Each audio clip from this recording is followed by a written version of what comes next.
Sa number 4, magagmay ang mga sugarcane farmers ang ilakip sa congressional hearing. Ini may angot sa ginapatigayon karon nga hearing sa estado sang sugar industry.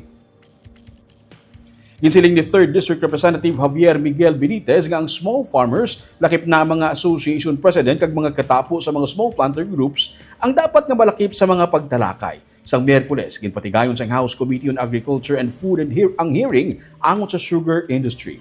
Ginsiling ni Benitez nga ang iya talatapan ang handa nga mag-subsidize sa galastuhon sa biyahe sa mga tiglawas sang small farmers para sa hearing. Samtang, ginsiling naman ni 6th District Representative Mercedes Alvarez nga mga 85% sang sugar planter sa pungsod mga small farmers kag dapat mahatagan sang klaro nga update bahin sa assistance sa ginahatag sang Sugar Regulatory Administration. Ang iban sa ila nagpabutyag na sang pagkabalaka suno sa iya nga hindi sila mabatian bahin sa national level nga mga talakayan.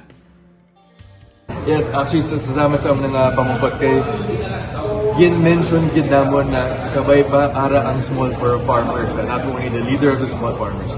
So I mentioned to Chair Mark and Verga kung may siguro association president sa small farmers, ang office ko will be able to subsidize the plane ticket for 1, 2 or several of them na pinag-elected. So the next hearing, aragin naman small farmers.